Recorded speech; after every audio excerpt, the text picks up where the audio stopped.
Bienvenue à tous dans cette rencontre entre professionnels sur le thème de l'acoustique. Je vais commencer les diapos, normal. Donc, je vais faire mon historique présentation d'Aqua, même si en regardant l'auditoire, je pense que vous nous connaissez quasiment tous. Qui ne connaît pas Aqua? Bon, peut-être je passe la présentation alors. Bon, on fait plein de choses, c'est super chez. Allez. Effectivement, on va parler de ces thématiques-là, mais je ne vais pas m'éterniser sur cette présentation. D'ailleurs, s'il vous plaît, on va rentrer directement dans la thématique du jour, l'acoustique. Donc, je vais faire une introduction aussi brève que ma présentation d'Aqua, parce que les experts seront là pour vous en parler. Je me suis permis juste de vous mettre quelque chose pour faire mal aux yeux avant qu'on vous explique un petit peu tout ça. Je précise juste qu'au niveau de la Guyane, dans la RTA Dom, qui a une section acoustique intérieure-extérieure, qui est expliquée comme ça dans la plaquette, mais encore une fois, vous pouvez la lire, ou les intervenants vous en parleront beaucoup mieux que moi. Le compromis d'Aqua, les compromis, ici, on va essayer toujours de jouer avec les différents conforts, et c'est toute la difficulté des conforts acoustiques ici, c'est des conforts dans l'architecture, on en considère au moins 4, olfactif, acoustique, hygrothermique et visuel, et du coup, trouver le juste compromis entre une bonne ventilation et une bonne acoustique. Voilà. Ils sont deux pour vous en parler aujourd'hui. Je vais laisser la parole du coup tout de suite à Mme Pérez. Non, si c'est ça, pardon. On va faire un petit changement d'écran et ça devrait le faire.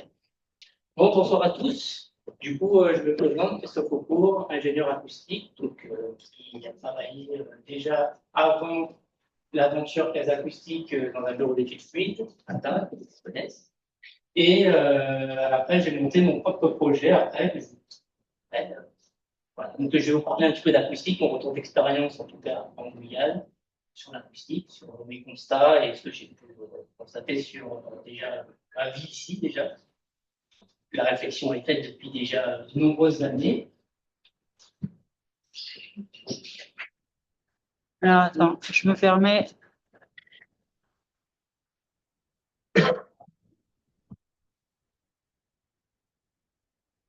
Ça a marché une fois. Ça veut plus que je change? Ah si. Et c'est bon? Bon.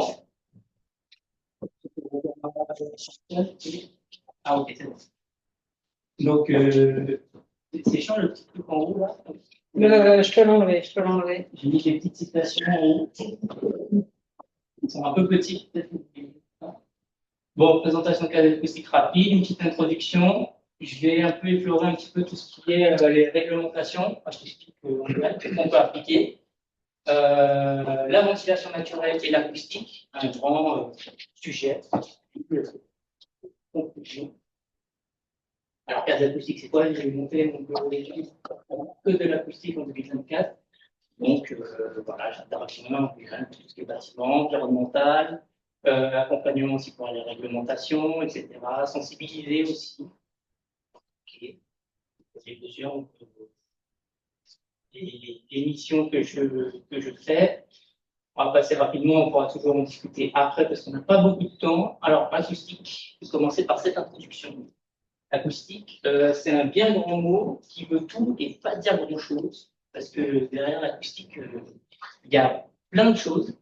Parce que l'acoustique, on emploie beaucoup le terme à plafond acoustique, à solution acoustique, à mes génies de la laine acoustique. Donc il y a beaucoup de choses qui est employé à tort, je pense, parce que derrière, en fait, il y a plein de symboles, de définitions, en fait, et on s'y perd. Donc le but, c'est pas de vous perdre ou de vous faire un cours en acoustique, mais c'est un peu pour sensibiliser un petit peu quand vous voyez des fiches techniques avec des données acoustiques, vous voyez tout de suite des dB. C'est un peu de vous dire attention de quoi on parle. On parle d'indice d'affaiblissement, est-ce qu'on parle d'isolement, est-ce qu'on parle de bruit de choc, le niveau de pression acoustique. Donc c'est parce que souvent dans mon parcours, on m'a déjà présenté des fiches techniques où les fabricants, des fois, c'est vraiment une partie qui ne travaille pas trop. Mais ça m'arrive de trouver des fiches techniques, c'est marqué acoustique 66 dB. Mais je fais quoi avec ça? Est-ce que c'est de l'isolement? Est-ce que c'est de l'indice d'affaiblissement? Donc, en fait, là, cette diapo, c'est un peu pour vous dire, faites attention avec l'acoustique, parce que vous voyez des dB partout, mais en fait, derrière, c'est un peu compliqué, et voilà, soyez juste vigilants, surtout pour ce qui est des bruits d'équipement, parce que les fabricants s'amusent un petit peu à mettre niveau de pression acoustique à 1 mètre, à 4 mètres, à 8 mètres, à 16 mètres, et en fait, du coup, ça vous perd très vite dans votre travail. Alors, la réglementation acoustique en Guyane, qu'est-ce que on peut appliquer ici? À partir du moment où on a un pichou, on peut faire de la ventilation naturelle, au final, qu'est-ce qu'on peut faire? Bon, déjà, on a moi, j'aime bien présenter l'arrêté du 17 avril 2009 parce qu'au final, l'arrêté ADOM acoustique intérieure s'inspire vraiment de cet arrêté-là. Bon, il y a eu une mise à jour après, etc. Mais au final, l'arrêté ADOM s'inspire de cet arrêté. Et quand je veux le trouver un petit peu précis quand on m'a posé des questions sur l'arrêté ADOM, je vais regarder cet arrêté parce que je trouve que, pour moi en tout cas, je ne sais pas si elle a un peu regardé ici, mais je trouve qu'il est plus détaillé et on comprend mieux un peu les exigences acoustiques. Donc, dans l'autre partie de l'Artadome, le bruit extérieur, donc c'est un peu inspiré de cet autre arrêté du 30 mai 1996, donc bien sûr, il y a eu des révisions. L'arrêté du 25 avril 2003. Alors ça, c'est national, ok, c'est une grande réglementation qui couvre bien sûr les établissements d'enseignement, les établissements de santé, hôtellerie. Alors, ça, bien sûr, comme on a beaucoup d'écoles qui fonctionnent avec des classes en ventilation naturelle, on va pas exiger beaucoup d'exigences à ce point de vue-là. Puis à partir du moment où on dit, bon, ben, on met en ventilation naturelle, on s'accorde avec les contrôleurs techniques pour qu'on dise, bon, ben, au niveau acoustique, on ne peut pas faire grand-chose. Par contre, faites attention parce que ce que je trouve intéressant, c'est que dans les réglementations, que ce soit RTATOM, etc., pas RTATOM, mais ça, les autres réglementations normes, il y a les isolements entre les locaux, le bruit aussi venant de l'extérieur, etc., l'isolement entier. Mais il y a aussi tout ce qui est réverbération et temps de réverbération, c'est le paramètre qu'on mesure, mais tout ce qui est de la résonance des pièces. Et je trouve que même un établissement d'enseignement, où on peut être en ventilation naturelle, on peut toujours travailler sur ce paramètre-là qui est imposé, le temps de réverbération. Je ne sais pas si beaucoup vous êtes allé à la cantine où on met des centaines d'enfants dans un local de carrelage béton, dalle béton. C'est très fatigant et je pense que c'est un paramètre que même si on est en ventilation naturelle, on peut respecter ces exigences. Après, établissement de santé, hôtel, généralement, c'est climatisé pour des raisons d'hygiène et de confort. Ça, il n'y a pas trop de soucis pour les respecter. Ensuite, on a l'arrêté du 31 août 2006. Alors ça, c'est très important, on va en revenir plus tard. Le bruit de voisinage, c'est vraiment quelque chose qui est vraiment général, même sans type de bâtiment particulier. Vous allez créer un bâtiment, vous allez construire quelque chose, vous allez générer du bruit.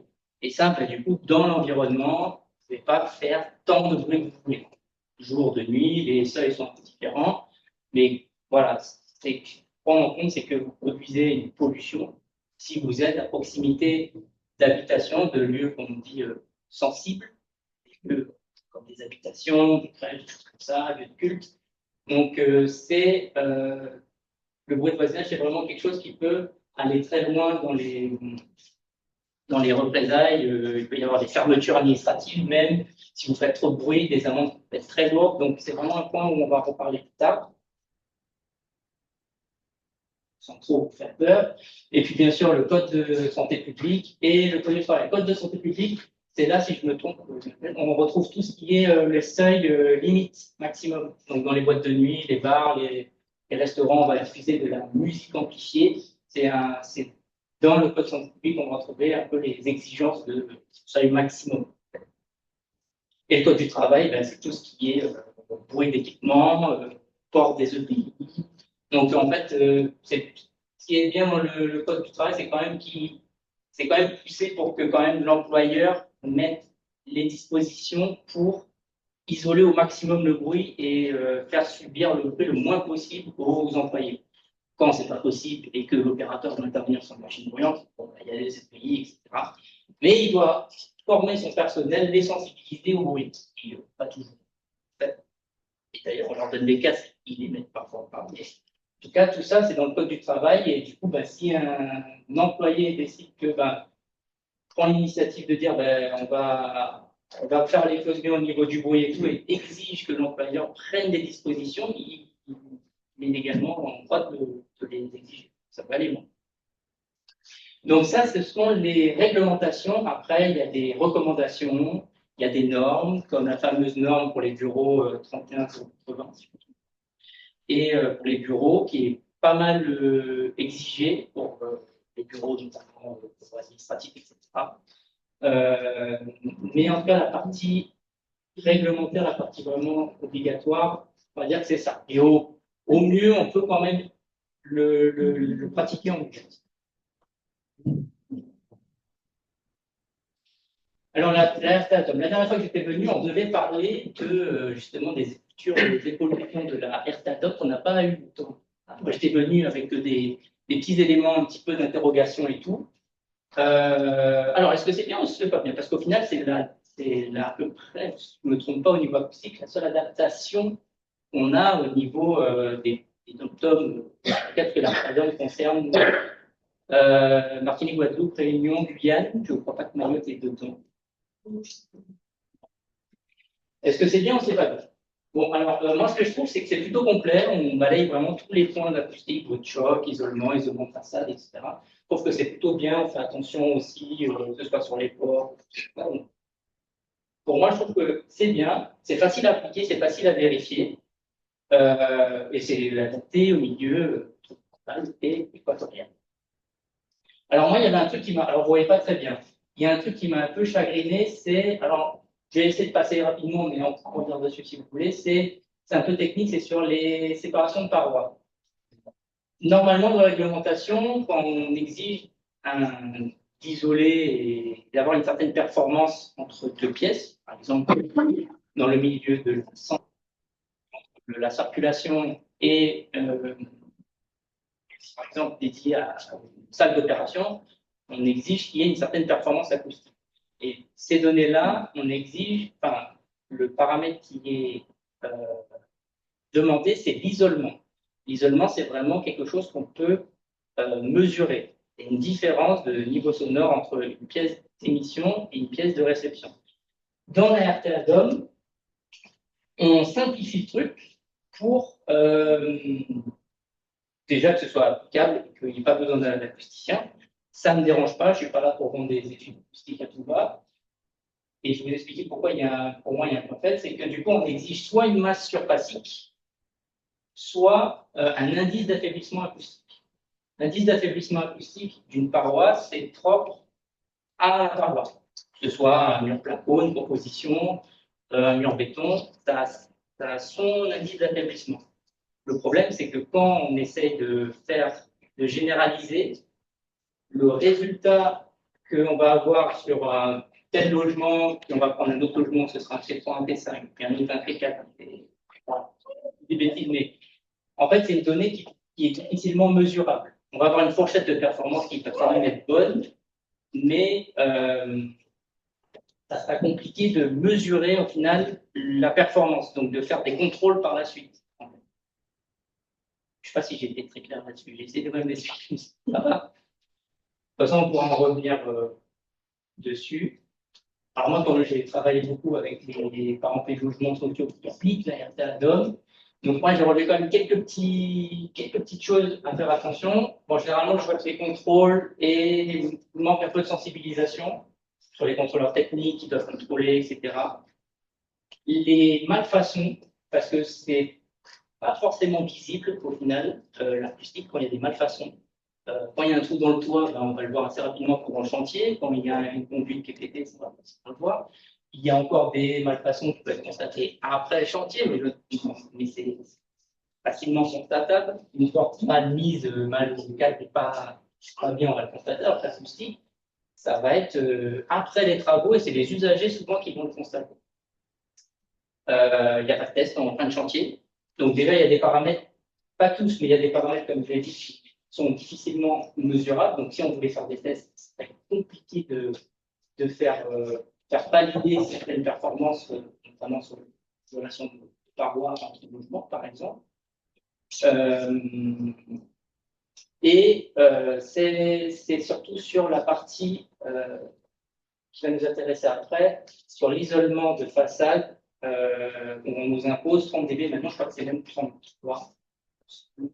Et ouais, généralement c'est 30 dB d'isolement de façade. En ventilation naturelle, est-ce que c'est... Là, c'est une réflexion, hein. Est-ce que c'est cohérent? Parce que si on ferme le logement fenêtre pour faire des tests d'isolement, ben, on pourrait, mais du coup, est-ce que c'est faisable? Puisqu'en fait, ça ne fonctionnerait pas thermiquement, c'est pas vivable. C'est pas comme en métropole, on va chercher à avoir, en fermant les fenêtres, un isolement qui va être appliqué dans cette configuration-là une bonne partie de l'année à cause du froid. Là, on va quasiment tout le temps être ouvert. Est-ce que exiger un isolement de façade minimum de 10 dB, est-ce que c'est cohérent? C'est une réflexion. Juste pour prévoir, 30 dB, ça représente quoi en bruit? Par exemple, une rue, un bâtiment face à une rue passante de voiture, j'arrive pas à me figurer ce que représente 30 dB dans les sonores. En fait, là, les 30 dB, alors pour la représentation, c'est compliqué parce que tu vas forcément l'additionner avec d'autres bruits. Ouais. En fait, là, on va chercher de diminuer de 30 dB. Ouais. Une paroi à une autre. À quoi ça pourrait correspondre? La voix, c'est combien? Le bois? La voix. La voix. Là, par exemple, tu parles, c'est combien? Ça peut monter. En fait, c'est souvent difficile parce que c'est souvent additionné à un bruit de fond. Isolé tout seul, je ne saurais pas dire combien fait la voix. Tu as un élément de réponse, Gabriel? Ouais, généralement, sur une salle comme ça, assez réverbérante, ta voix, tu n'as pas besoin de monter le son pour que l'on entende bien. Donc, tu dois être aux alentours, je pense, de 45-50 dB. Là, on parle, c'est 45 dB. Ouais, je pense. Donc, ça veut dire que c'est un affaiblissement qui est très très faible. Ben, en fait, une voie routière, suivant le passage routier et la catégorie de la voie, vous pouvez monter jusqu'à quasiment 70 dB en passage routier. Donc, ça veut dire qu'on diminue de 30 dB cet isolement-là. C'est très difficile à expliquer et à représenter parce qu'en fait, limite, il faudrait qu'on mette une source sonore et qu'on la mette à l'extérieur. Vous allez dehors, vous allez entendre le bruit, vous passez ici, vous allez dire « Ah, quand même ».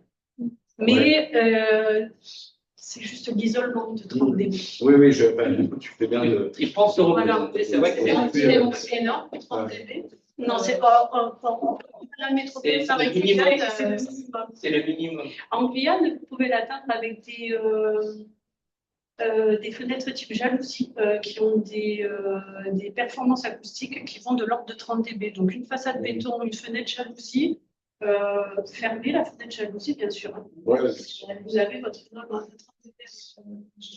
Ouais, par contre, ce n'est pas l'isolement, comme il a expliqué tout à l'heure, c'est d'autres indicateurs. Ça veut dire que c'est la performance même de la fenêtre fermée qui fait qu'elle isole de 30 dB. Mais l'isolement, c'est la composition totale. Ce qui veut dire que si on a 80 dB dehors, on passe. Oui, ça fait ça. Pour calculer l'isolement, il faut prendre faut prendre les volumes des deux pièces. Bon, là, c'est l'extérieur, il n'y a pas de volume, mais c'est un autre calcul. Mais généralement, entre deux pièces, on prend les volumes des deux pièces, le volume de la paroi séparative, les indices d'affaiblissement de chaque élément de la paroi séparative, c'est une porte, une fenêtre, un mur. Et après, c'est un calcul avec les comptes d'importation aussi. Et c'est ça qui vous donne l'isolement. C'est pour ça que faire le raccourci d'indice d'affaiblissement qu'on retrouve sur les fiches techniques et l'isolement, ben, c'est pas ça. Et surtout, en plus, là, on parle de la voix. Ce qui est intéressant dans l'acoustique, c'est qu'en fait, on est un peu, j'aime dire qu'on est en 3 dimensions, c'est-à-dire qu'on est sur des plages de fréquences. Là, la voix, on va couvrir certaines fréquences. Là, cet indicateur-là, en plus, le TR, le TR, c'est un indicateur qui va être important sur le bruit routier. Donc, il va mettre de l'importance sur les basses fréquences, ce qui est problématique. Donc, c'est difficile à représenter. Une diminution de 30 dB pour la voix, pour une voiture, pour. Ouais, je tout à fait. Mais comme elle dit, le bon test, ce sera d'avoir un labo et de pouvoir mettre un son de l'autre côté, faire passer les gens pour ceux. Oui, même à l'oreille, de toute façon, on évite quand on fait des mesures d'isolement. On fait des mesures, on met le sonomètre dans la pièce A avec la source sonore. Ouais. Généralement, on fait en sorte d'être à peu près 80 dBA au centre de la pièce. On a un casque, hein, parce que 80 dBA, c'est le bruit qu'il y a dans une crèche. Quand il y a tous les enfants qui crient, qui sont très contents. Vous passez de l'autre côté, et on entend de suite que bon, on n'a plus besoin du casque. Voilà. Mais comme il dit, c'est vrai que ce qui est un peu dommage, c'est qu'il ne donne pas un isolement, mais une performance de paroi. Ce qui fait que si vous avez un local avec exactement les mêmes volumes, mais vous mettez une paroi séparative en béton et une paroi séparative cloison SAD, peu importe, vous n'aurez pas le même isolement. Bon, parce que la mesure, c'est l'isolement qu'on arrive à mesurer. Parce que l'indice d'affaiblissement, c'est en laboratoire. C'est impossible à remesurer. Donc, en fait, derrière, il peut y avoir des dérives, des malfaçons, comme on a dit. Le TR, c'est ton réverbération? Ouais. Non, le TR, là, non. Le TR, justement, c'est par rapport au bruit routier. C'est que souvent, alors voilà, on va pas faire le cours d'acoustique, mais juste pour un peu expliquer, vous avez des matériaux qui vont exprimer plusieurs indices d'affaiblissement et qui vont être testés avec des bruits différents. Bruit rose, bruit routier. Et c'est là où souvent on va retrouver le TR en un R, TR, par exemple. RATR, par exemple, c'est un indice d'affaiblissement au bruit routier. Et ça, vous l'utilisez que pour les isolements de façade. Vous n'utilisez pas en intérieur avec le total.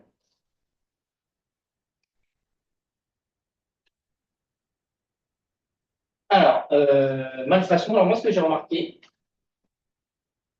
c'est généralement les logements du dernier niveau. On est habitué, en idéal, à faire monter les maçonneries. Après, on met la charpente, on met un faux plafond, et puis, allez, le luxe, c'est de mettre la laine de roche. Le problème, c'est que souvent, on est dans cette configuration. J'ai appuyé sur la mauvaise touche. C'est là, juste pour la main ici. Généralement, on est dans cette configuration-là où on a juste un faux plafond avec de la laine. Et là, on n'a rien. On n'a pas de séparation entre deux logements. Donc, en fait, quand j'ai des gens qui m'appellent, ils disent, je comprends pas, j'entends super bien mon voisin, il y a pourtant un mur maçonné et tout. Qu'est-ce que je dois mettre sur le mur et tout? Je fais, non, mais vous habitez au dernier niveau. Il me fait, oui. Ben oui, les comptes ne sont pas isolés. Donc, en fait, soit vous faites vraiment une structure. Alors, le mieux, c'est faire une dalle supérieure. Souvent, dans les logements collectifs, c'est une dalle supérieure, c'est le mieux. Même pour les sinistres, tout comme ça, c'est le mieux. Donc, vous faites vraiment une isolation avec une dalle supérieure. Soit comme là, il propose ça, c'est des capteurs de l'air, ça donne acoustique. Soit vous faites vraiment un plafond en placo, laine de verre, etc. Mais vous faites vraiment un vrai plafond acoustique, quoi. Soit vous montez la maçonnerie vraiment jusqu'à sous l'étage de la ferme. Ok. Là, par contre, vous bloquez entre deux logements. Clairement, ça, c'est vraiment récurrent et on m'appelle souvent pour ce genre de problème. C'est un peu obligé, enfin, par rapport aux incendies. C'est ça, la sécurité incendie, normalement, c'est obligatoire. On ne peut pas laisser un logement sans séparation de l'eau, soit un plafond en béton, soit effectivement des avions qui vont sur le toit. Et rien qu'en réglementation incendie, c'est illégal, c'est pas normal. Et pourtant, on m'appelle pour ce genre de problème. Mais si vous voulez rajouter quand c'est dangereux et que c'est pas comme ça, on va régler. Ok, les noms, les noms, des gars. Franchement, moi, je prends même pas les noms, je leur dis que votre problème c'est ça, pas de ci, ça. Mais ça se faisait, le jour des années 80, ça existe, c'était construit comme ça. Peut-être que la réglementation incendie a changé aussi entre temps. Ouais, peut-être aussi. Ceux qui m'appellent, c'est ceux qui font ça sans les règles, sans contrôleur technique. Je ne sais pas. Sans architecte. Mais c'est vrai que du coup, souvent on me dit oui, j'ai mis de la laine de verre sur mon gros plafond, c'est acoustique et tout. Alors que la laine de verre toute seule, ça ne fait pas grand-chose en fait. La différence de couleur entre les deux, parce que là, à droite, on met aussi de la laine de verre. Là, ici, Non, non, il ne le dit pas franchement, mais moi je vois une dalle béton. Mais il impose un indice d'affaiblissement de 35.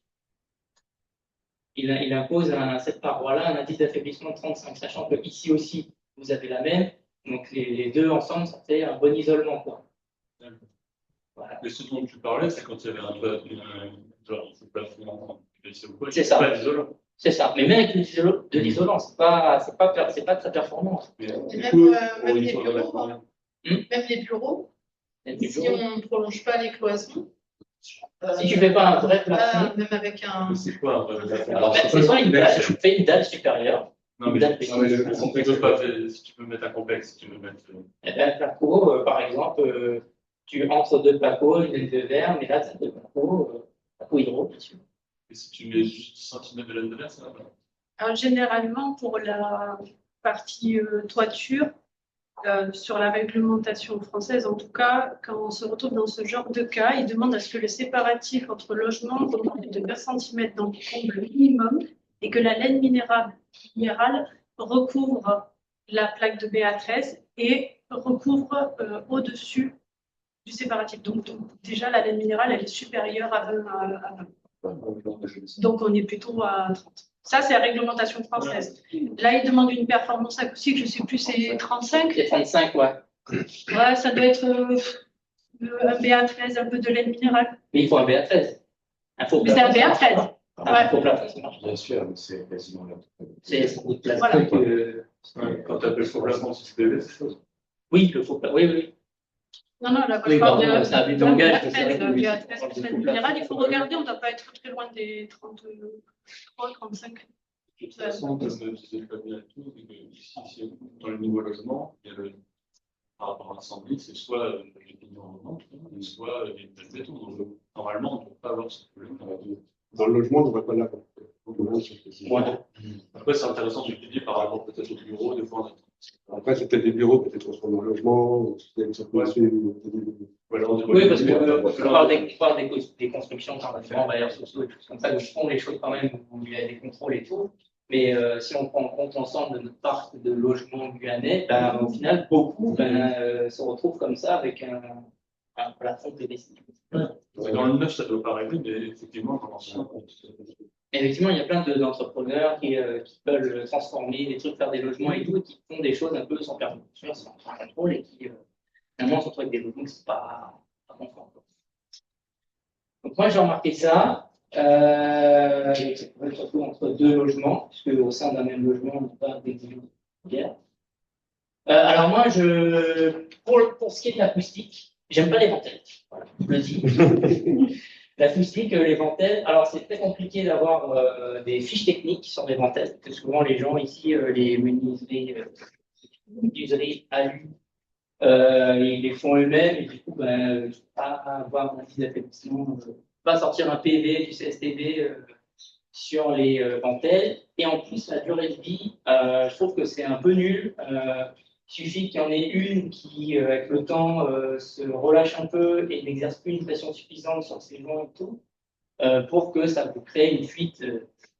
Moi, j'aime les ventelles, en tout cas quand on parlera après, mais les ventelles, en tout cas quand on a un objectif d'isolement de façade, c'est quelque chose que je proscris. Je préfère dire mettez des choses à la française, encore même des coulissantes, même si le mieux c'est français. C'est les ouvertures à la française. Mais voilà. En tout cas, ça c'est mon avis sur les menuiseries. Après, s'il n'y a pas de bruit extérieur, etc., on verra tout à l'heure. Pourquoi pas? Mais en tout cas, s'il y a un but acoustique, moi je pense. Ce que je trouve important en ventilation naturelle, et je trouve que c'est bien, c'est les tramichaps, tout ça, là, tout ce qui est pour éviter les bruits solidiens, c'est les bruits de choc. Ça, je trouve quand même que même si on est en ventilation naturelle, c'est très intrusif, les bruits de choc. Du coup, être vigilant aussi sur la pose des tramichaps, avec les remontées aussi sur les plaintes. C'est aussi dans la réglementation. C'est en réglementation, mais je mets encore l'accent dessus pour pas qu'il y ait de malfaçon, etc. La remontée, on ne pas. Exactement. C'est souvent, les remontées, nous le font quasiment jamais. Bah, du coup, vous achetez un produit pour rien. Exactement. Ouais, Parce que clairement, si le produit est mal installé, ça ne fonctionne pas. ouais, tout à fait. C'est important de le dire. Et on Les peut le revenus. faire en plainte. Oui. Ouais. Et que la plainte ne soit pas solidaire du carrelage aussi, il faut un joint souple. Ouais, alors là, parce qu'il suffit que vous remontiez votre isolant, vous le rabattez sur votre carrelage, vous posez votre plainte, vous coupez votre isolant, vous mettez un joint solide.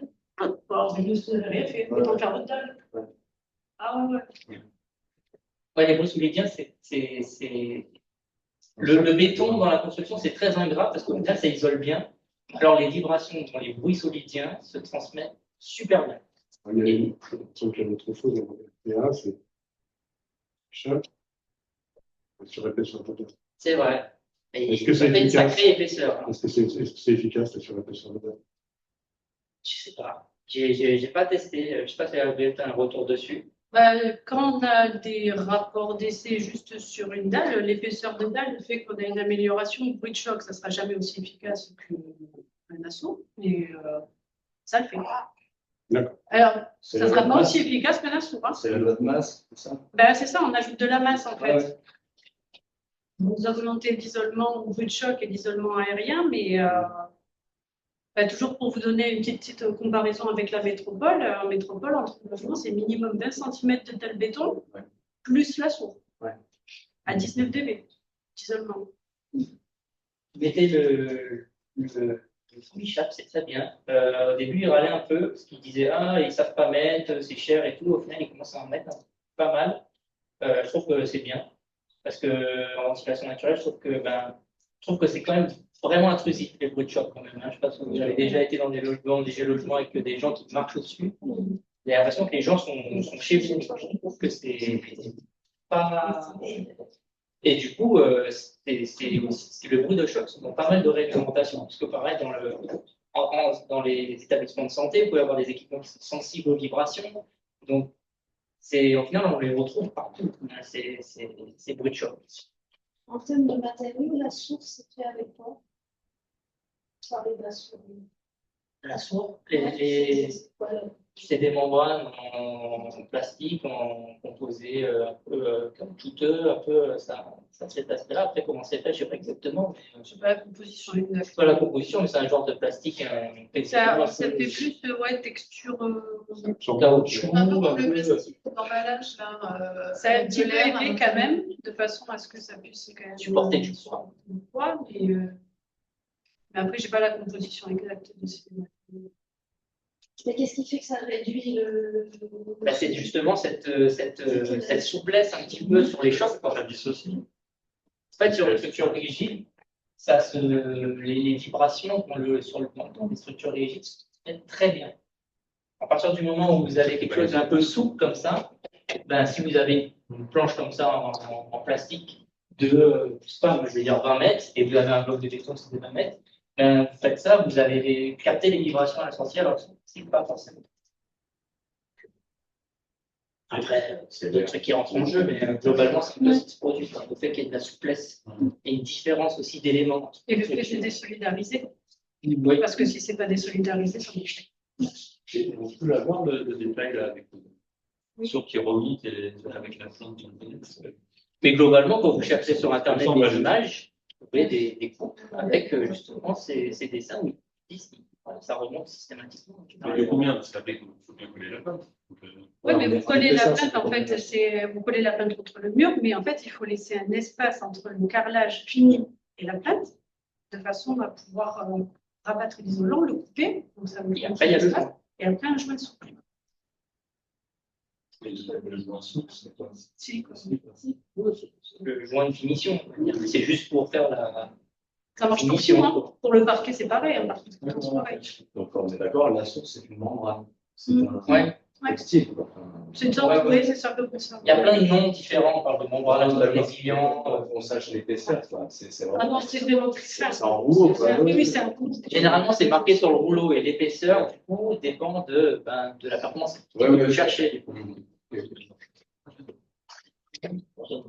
Ça va, jusque-là? Ça va, c'est intéressant, du coup, sur. Moi, j'ai des améliorations possibles. Alors, les dentelles. Moi, je suis pour mettre des dentelles dans des environnements qui sont plutôt silencieux. Moi, ça me dérange. Après, à partir du moment où il y a un certain niveau de bruit, on ira, on pourra faire une étude, etc. Mais pourquoi pas changer pour que on ne mette pas de montage dans des lieux où c'est bruyant. Dans les environnements, c'est bruyant. Peut-être que c'est en discussion, hein, je ne suis pas radical, mais c'est vraiment des choses que je vous dis, ça pourrait être sympa. Ça, je trouve que c'est bien. C'est dans la référendum aussi, c'est que quand il n'y a pas une distance suffisante entre les fenêtres, on rajoute une espèce de casquette comme ça. Je trouve que c'est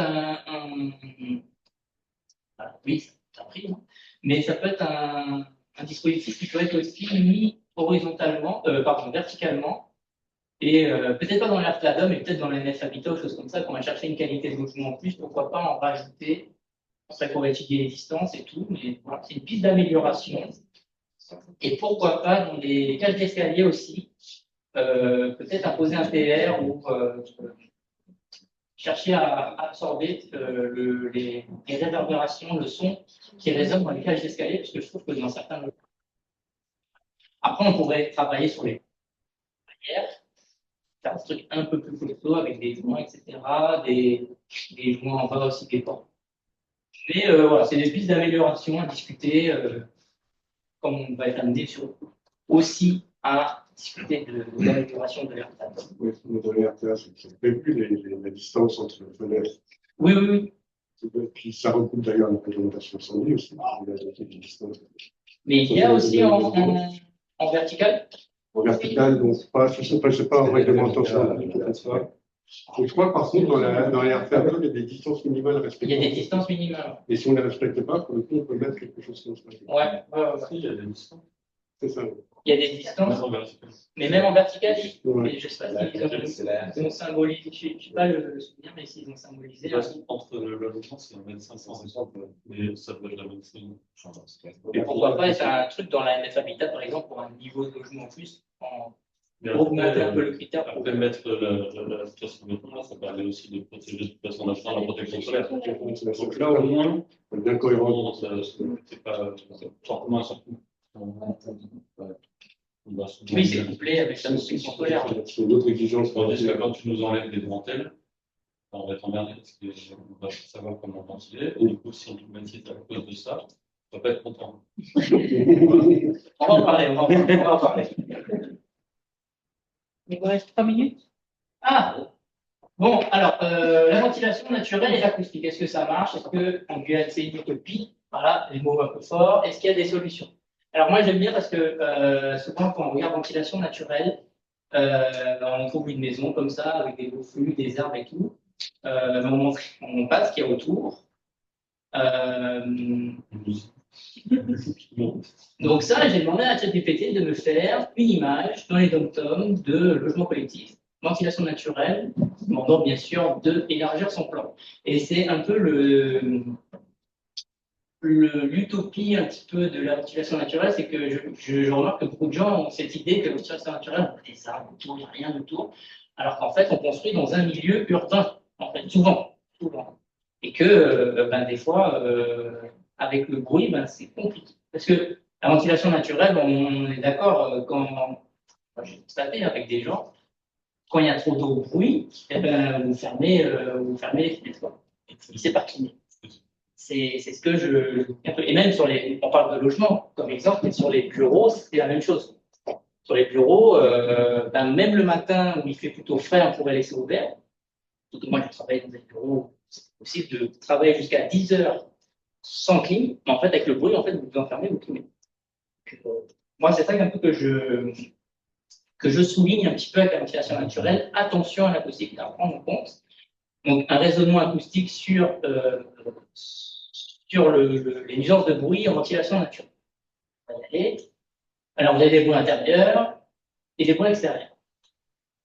Bon, les bruits intérieurs, le logement d'à côté, l'espace commun, la cage d'escalier, l'équipement technique, circulation de fluide aussi, c'est un peu et tout ce qui est les descentes, les toilettes du voisin qu'on entend descendre.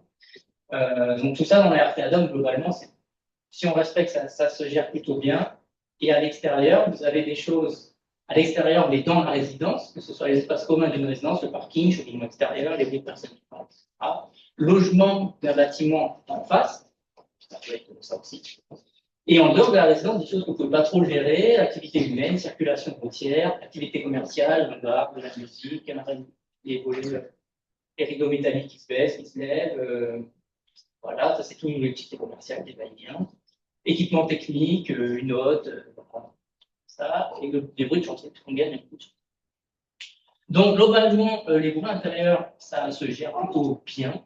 En respectant la réalité à l'homme, etc. C'est plutôt bien géré. Par contre, ce côté-là, on n'a pas souvent la main dessus. Et on a des solutions qui restent limitées, mais on a des solutions. Alors ça, c'est un peu le typique des images qu'on peut trouver sur Internet avec toutes les nuisances sonores en milieu urbain pour une habitation. Un peu pour rappeler un peu l'enjeu un peu critique qu'il peut y avoir sur le logement en milieu urbain. Alors c'est drôle, mais on commence par ça, réduire ou supprimer la source de bruit. Souvent, le réflexe est le plus simple, entre guillemets. Bien sûr, nous, quand on va avoir un projet, on n'a pas souvent la main dessus, surtout si le bruit est extérieur à la parcelle. Bon, c'est compliqué, mais ça s'adresse surtout à une réflexion pour les collectivités, etc. De faire des zones de bruit, des zones calmes, ok, zones colleries, des gradés calmes, ok, des zones industrielles, on peut faire des projets. Si on a un permis de construire. L'aménagement. Voilà, c'est ça. Je trouve que c'est pas assez pris en compte. On se demande un permis de construire pour construire des logements des gradés calmes. Ben, la mairie devrait refuser. Voilà, il faut déduire des zones calmes et des zones de bruit. Ok, faire une boîte de nuit en plein milieu avec plein de logements, ben, la mairie devrait refuser. Pareil, les voies aussi. Les voies routières, un peu les orienter, etc. Pas forcément tout le temps qu'il y a des. Même si on aime bien ne pas trop marcher.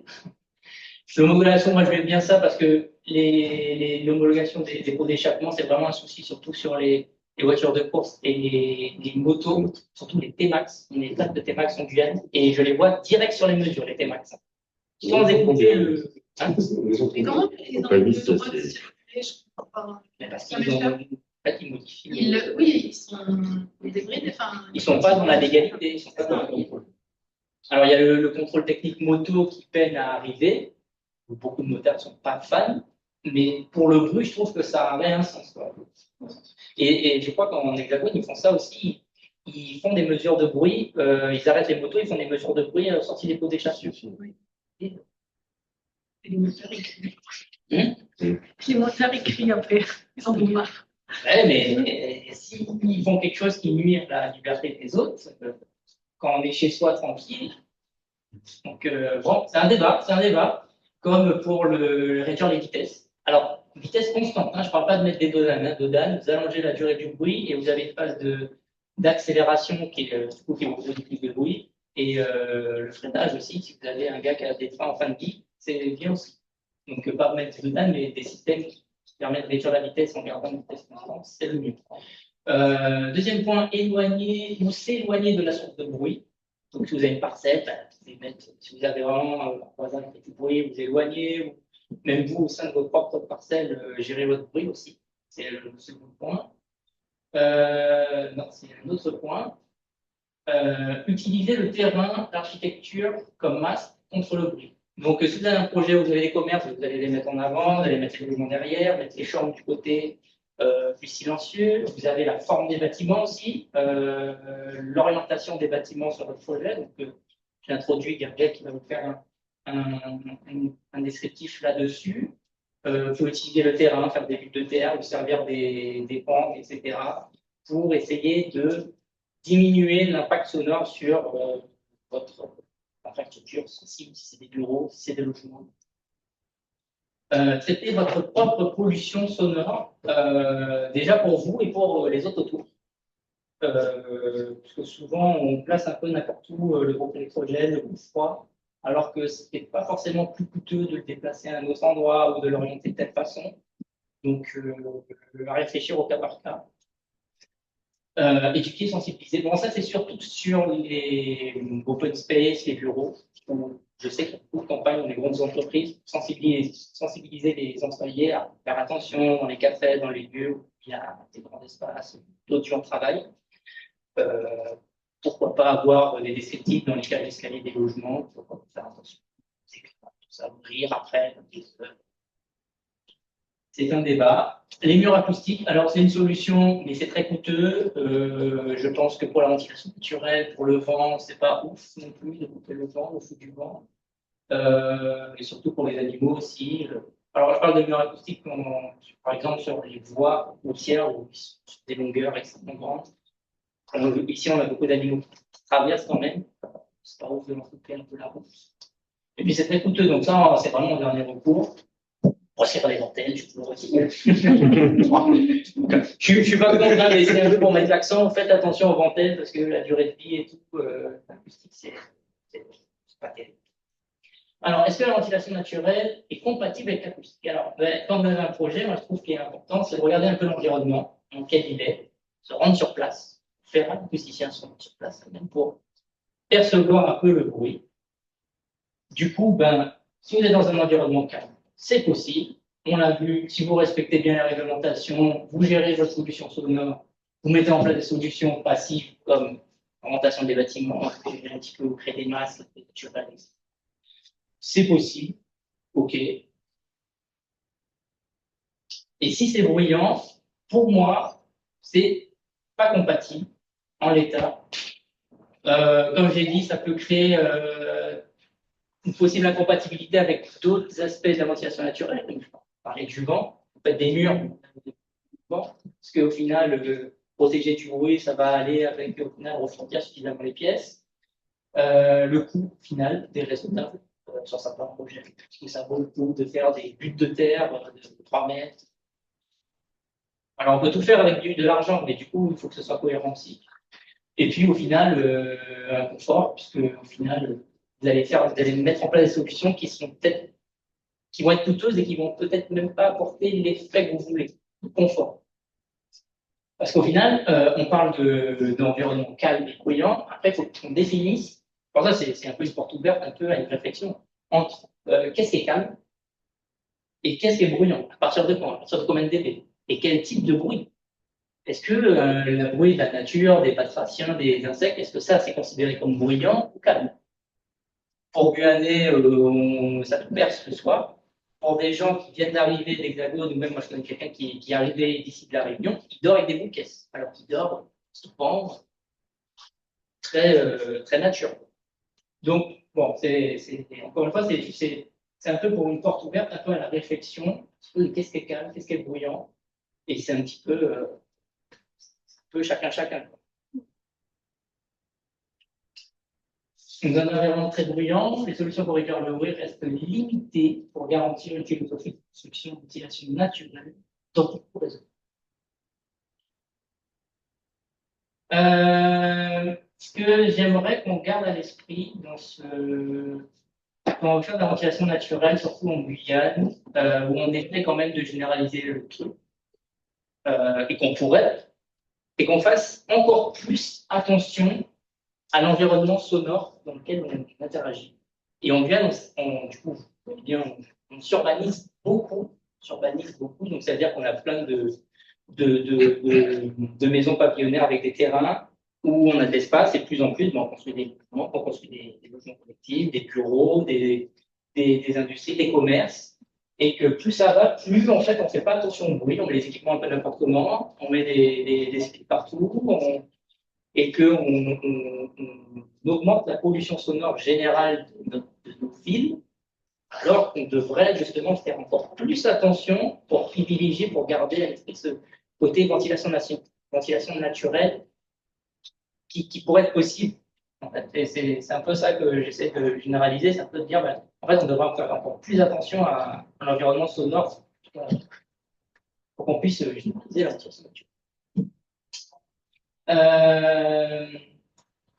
Alors ça, c'est une photo que j'ai prise, par exemple. Un groupe électrogène avec une maison juste là. Elle n'est pas loin, la maison. Ça, on le voit souvent. Alors ça, dans une zone industrielle, ça ne dérange pas. Par contre, en milieu où il y a des habitations. Bon, alors groupe électrogène, on pourrait débattre aussi de savoir est-ce que c'est un équipement exceptionnel, bien que comment les coupures d'électricité. En Guyane, est-ce qu'on peut dire que c'est exceptionnel, les coupures d'électricité? Mais voilà, c'est juste pour vous dire, voilà, il aurait mis derrière le bâtiment je ne vais pas vous dire le nom, ça aurait pu déjà résoudre un problème.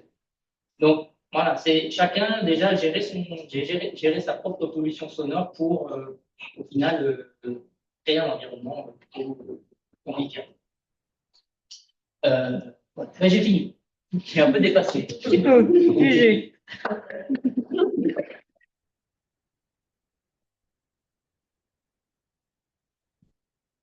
Et du coup, on va pouvoir passer la parole à notre deuxième intervenant. Je me permets de reprendre ça. Arrêtez le partage d'écran. Une réflexion par rapport à la perception du bruit. La perception du confort thermique, on a vu que dans les dom-toms et tout, on la percevait différemment qu'en métropole. Est-ce que on a des études là-dessus qui essaient de montrer que on n'a pas la même sensibilité au bruit, par exemple au duel dans les tropiques, qu'en métropole? Est-ce qu'il existe des choses? Je ne sais pas si il existe vraiment une étude poussée là-dessus, mais déjà rien que le niveau du bruit autorisé dans les logements, il est plus élevé ici que donc on considère que ici, les gens donc après, c'est vrai qu'il y a vraiment une étude qui a besoin de c'est pas Il y a d'autres hommes qui disent que Ah oui, mais non, mais c'est ils ont déjà fait ce genre de choses et tout. On remarque quand même que les gens ici, les locaux, etc. Et en plus, moi, je trouve que ceux qui sont un peu descendants afro-descendants, ils ont une tolérance au bruit beaucoup plus, ils sont beaucoup plus tolérants au bruit que, par exemple, l'Asien. C'est pas important. Après, il y a des gens que ça gêne plus ou moins. L'acoustique, c'est sensoriel, c'est propre à la personne. Il y a des gens qui vont vous dire j'entends rien, il y en a d'autres qui vont vous dire mais je n'entends pas. Alors, C'est comme la chaleur, en fait. Hein. Il y en a pareil, il y en a qui qui supportent, il y en a qui supportent pas, il y en a qui climatisent, et il y en a qui supportent. C'est à vous. Bon, bonjour à tous, je suis Gabrielle Pérez. J'ai monté mon bureau d'études la même année. Du coup, je propose des missions d'études acoustiques, mesures acoustiques, chantier, où je fais des réunions de sensibilisation des acteurs. Donc, c'est pour sensibiliser les entreprises à la pose des matériaux. Des études d'impact acoustique, si vous avez une implantation d'un site, je fais une modélisation, je vérifie le respect de la réglementation ou préconise des traitements, du coup, s'il y a besoin. Et acoustique des salles pour tout ce qui est maîtrise de la réverbération d'un local. Voilà. Ça donne à peu près ça. Là, vous avez une modélisation 3D avec une cartographie acoustique d'un projet à Cayenne, d'ailleurs. En dessous, vous avez une modélisation d'un open space, un restaurant. Et là, ici, alors, le pointeur, il est là. Là, ici, ça, c'est un projet à Paris. Une réhabilitation de bâtiment. Ouais. Vous pouvez traiter un IFC par exemple, on envoie un test 3D, ça arrive à petit truc. Non, pas avec une maquette 3D, c'est moi qui modélise. Ouais. C'est un logiciel spécifique, c'est moi qui dois décider les bâtiments, les hauteurs, qui dois donner les caractéristiques des parois, je dois tout rentrer. La topographie du terrain, l'absorption du terrain, les zones urbaines, les zones. Malheureusement, je ne peux pas travailler direct avec. Parce qu'en fait, ces outils de modélisation, en fait, il faut qu'en acoustique, on reste dans la modélisation plutôt simple. Ouais, quand on commence à ajouter beaucoup de détails, des formes, des poignées de porte et tout, c'est des calculs, mais et en plus, ça oui, c'est des calculs avec des portes qui font 40 mégas aussi. Souvent, le plus simple, c'est. Le dernier fait 280 mégas. Ouais, bon, on va c'est simplement les peut-être pour donner de l'importance à faire ça avec le logiciel. Alors, je vais vous présenter deux petites diapos juste pour sensibiliser à l'acoustique. Pourquoi c'est important et pourquoi c'est essentiel? Parce que l'acoustique, ici, elle n'est pas assez développée à mon sens. Et pourquoi c'est essentiel? Bon, confort, santé, bien-être, ça, il en a déjà parlé, rien que dans les écoles, les maîtresses qui ont la tête comme ça, les cantines hyper bruyantes. Vous travaillez dans un bureau, il suffit qu'il y ait 3-4 personnes obligées d'aller téléphoner dehors. Voilà, rien que ça. La qualité architecturale, la perception du lieu. Ça, c'est pour la beauté. Hein. En tant qu'architecte, vous savez qu'un beau bâtiment avec des beaux tours, etc., de jolis matériaux, par exemple ces matériaux-là qui ont des propriétés acoustiques. Il faut un bon rendu visuel. La valeur d'usage et de fonctionnalité. Donc là, c'est par rapport à la perception du son dans une pièce. Vous allez faire une super pièce magnifique, mais la personne qui parle, on n'entend pas. Bon, là, il y a un problème. Donc, c'est ça, l'usage et la fonctionnalité. Et la durabilité et la conformité. Les réglementations acoustiques imposent des niveaux de confort à respecter. Une conception acoustique intégrée dès le début évite des coûts de correction extérieure. Donc, si vous arrivez à anticiper en amont les éventuelles problématiques acoustiques que vous pouvez avoir sur votre bâtiment, bah déjà, ça vous évitera derrière, une fois que l'usager arrive, qui vous dise « j'entends la ventilation ». J'entends ça, j'entends le voisin. Voilà. La première partie que je vais vous présenter, c'est vraiment l'acoustique de base pour essayer de bien vous faire comprendre toutes les problématiques qui peuvent être liées à l'acoustique dans un bâtiment. Donc, en fait, si vous avez votre bâtiment, vous voyez là, il y a 3 appartements superposés, il y a un ascenseur à côté. Qu'est-ce qu'on a comme bruit? Il y a les bruits qui viennent de l'extérieur. Routier, ferroviaire, aérien.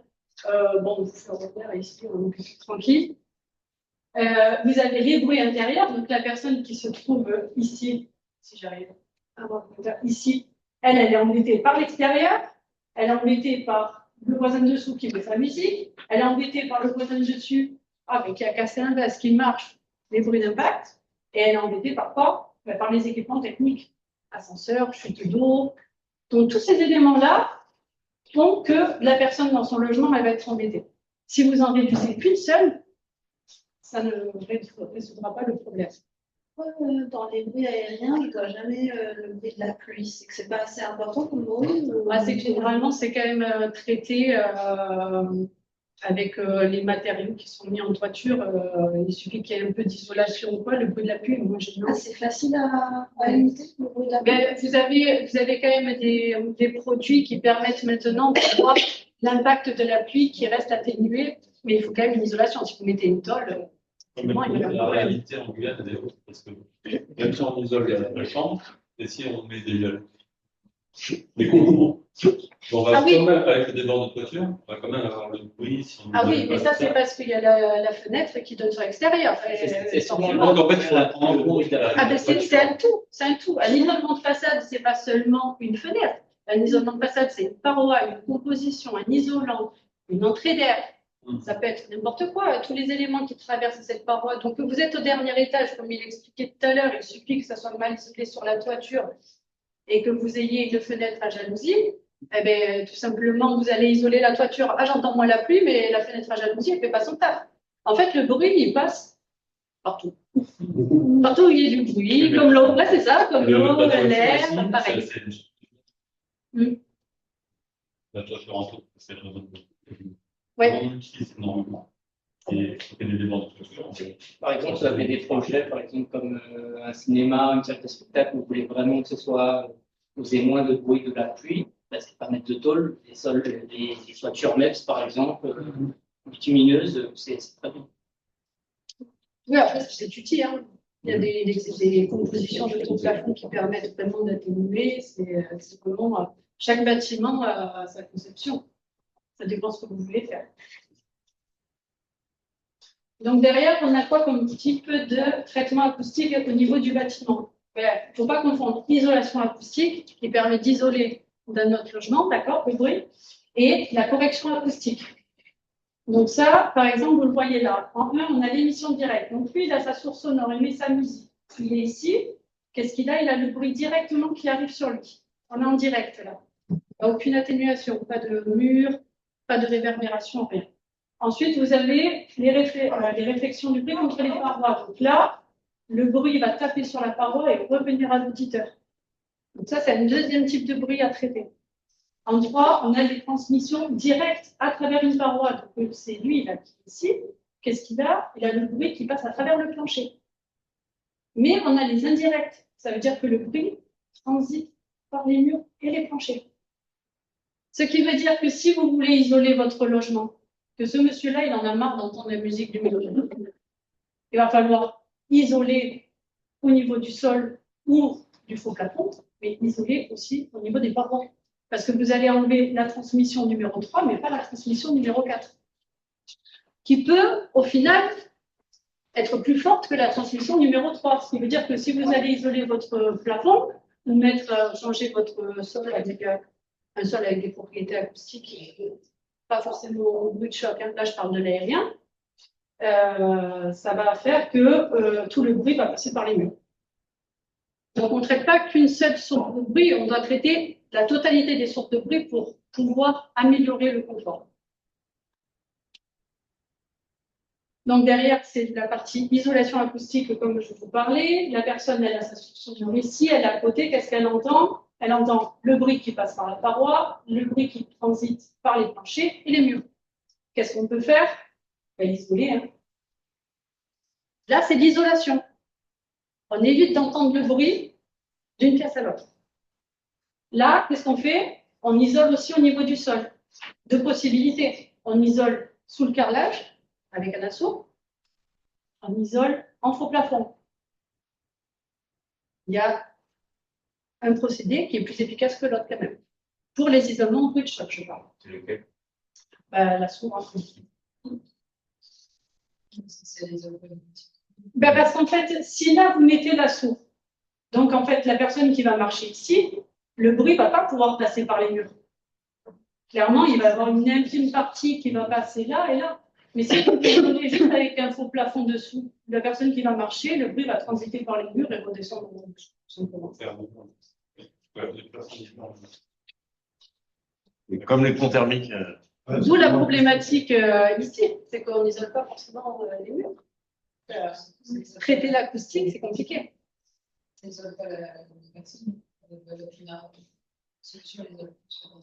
Alors ça, c'est l'isolation au bruit de choc. Hein. Après, vous pouvez mettre des matériaux aussi avec des propriétés, comme je disais, isolantes pour l'aérien.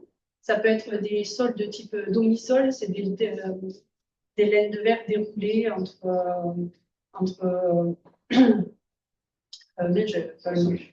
solide, merci, avec un plancher bois. Là, ça marche bien, quoi. Et là, vous allez isoler du bruit en dessous. Mais effectivement, là, si vous mettez un faux plafond, du coup, en fait, ça va quand même transiter, comme je vous dis, par les murs. Vous aurez toujours un problème de bruit de choc, en tout cas, qui va être perçu dessous. Alors, cette amélioration, elle dépend de quoi? Des performances acoustiques des matériaux mis en œuvre. Donc ça, c'est les performances qui sont mesurées en laboratoire. Elle dépend de la qualité de mise en œuvre, ce qu'on expliquait tout à l'heure. Par exemple, pour la sourde, si c'est mal mis, ça ne sert à rien. Et malheureusement, ça impacte votre budget pour rien. Et du traitement des jonctions entre les parois et les éléments de structure. Comme j'expliquais tout à l'heure, quand vous avez deux pièces avec un séparatif différent au milieu, par exemple, une avec du béton, une avec une cloison sèche, les jonctions de la cloison sèche vont faire que le bruit va plus facilement passer que les jonctions de la paroi séparative en béton. D'accord? C'est ça les traitements de jonction. Et ensuite, vous avez l'autre problématique, qui là, pour le coup, est la maîtrise de la réverbération. Qu'est-ce que ça veut dire? Ça veut dire que la personne qui parle là impacte l'autre auditeur par le son qui va rebondir sur toutes les parois. D'accord? Là, moi, je vous parle. Le son, il tape là, il repart là-bas, il tape sur la vitre, il repart là, il tape sur le plafond, il part là, il part là-haut. Et donc, en fait, pour pouvoir limiter cette réverbération, qui peut être très gênante suivant les typologies de salles qui sont étudiées, il faut ajouter des matériaux absorbants. Ça, c'est valable pour tout le monde. Pour les salles de Il y a des matériaux absorbants naturels, parce que là, on parle beaucoup de produits qui sont de la pétrochimie, ou on ne sait rien. Enfin, naturel, je ne sais pas. J'imagine qu'un enduit d'air, ça doit avoir une super bonne. Voilà, je vous avouerai que je pense que ça doit avoir des propriétés absorbantes. Est-ce que ça a des meilleures propriétés absorbantes que certains matériaux?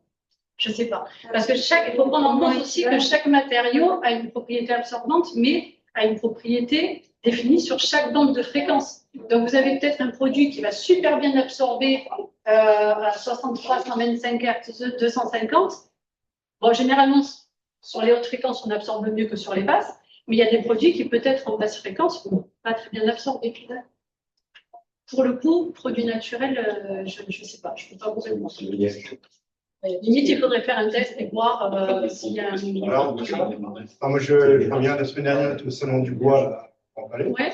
Et il y avait beaucoup d'isolants acoustiques et thermiques, avec beaucoup de produits végétalisés, donc du bois broyé, enfin, plein de trucs comme ça. L'art du culté, c'était on a intervenu nous sur comment il est lié entre eux, donc comment ils mettent des codes. Et c'est des codes qui sont un petit peu moins fun que le matériau en tout cas. Et que là, moi, je suis revenu avec une valise pleine de leurs échantillons pour les broyer et une solution naturelle à nous qui est de mettre de l'ISA par du mycélium. Oui, je ne sais pas, donc on va remontrer. Et on a fait un tabac là-bas. Et c'est un isolant. C'est un isolant, c'est pas un matériau. C'est un matériau qu'on met contre les murs pour absorber le bruit, quoi. Mais oui, c'est un isolant, oui. Il y a différents types de matières. C'est un absorbant. C'est une correction. C'est une correction aussi. C'est un isolant aussi. C'est des panneaux qui lèvent. Il y a aussi certaines briques comme ça. C'est comme tu veux. C'est justement ça la différence, c'est qu'il faut faire attention à la. C'est savoir quoi prendre en compte suivant la problématique qu'on veut traiter. Parce que si votre problème c'est d'entendre le voisin et vous avez beau mettre des matériaux absorbants, vous l'entendrez toujours le voisin. Voilà, c'est surtout ça qu'il faut faire attention. C'est pour ça que j'ai présenté juste ça pour vous dire, voilà, faites attention par rapport à ce que vous avez comme problématique. La solution peut être complètement différente. Et ouais. Outre les propriétés du matériau en lui-même, est-ce que les angles de mise en œuvre, le fait d'avoir deux murs parallèles, est-ce que le fait d'avoir un mur légèrement incliné, est-ce que même sans parler du matériau, est-ce que ça améliore la réverbération? Est-ce que ça casse Ça améliore pas la réverbération. Par contre, ce que ça peut améliorer, c'est tout ce qui va être écho, etc. Ça, c'est bien de le faire dans les salles de musique. De façon à ne pas avoir deux murs parallèles, de façon à ce que le bruit ne se retrouve pas en écho. Que l'onde sonore ne revienne pas à un certain endroit de la pièce où la personne va être positionnée là, soit rien entendre, soit entendre. Mais sur la réverbération, c'est la propriété absorbante du matériau qui joue. Vous aurez beau faire une salle en béton, si, il y a quand même une petite nuance, c'est le volume. Si vous modifiez le volume. En l'agrandissant? Plus c'est grand, plus c'est réverbérant généralement. Après, ça dépend, comme je vous dis, des matériaux, mais oui. Et la modélature, pareil, si on fait un béton ondulé, je ne sais pas, ça ne changera pas la réverbération. Non, ça va changer la propagation du son dans la salle. Par exemple, ils avaient fait quelques salles comme ça où il y a une table centrale et un dôme par-dessus. Et la personne qui est positionnée au bout de la table entend ce que l'autre personne au bout de la table dit. Parce que le bruit tape dans le dôme et revient à cette personne. Vous voyez? En fait, c'est la forme de la pièce va faire que le bruit va plus ou moins aller loin ou être dirigé. Voilà. Mais par contre, si cette personne, elle avait mis ce dôme avec des propriétés absorbantes, la personne qui était à votre bout de la table, il n'entendait quasiment rien.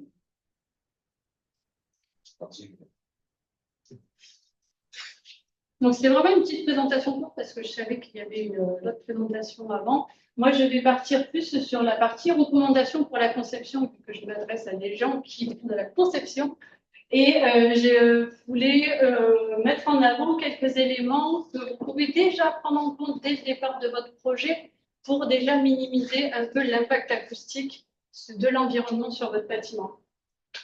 Donc, on peut partir sur des questions déjà de base. Est-ce qu'à côté de mon projet, j'ai une route? Déjà, on identifie l'environnement sonore du projet.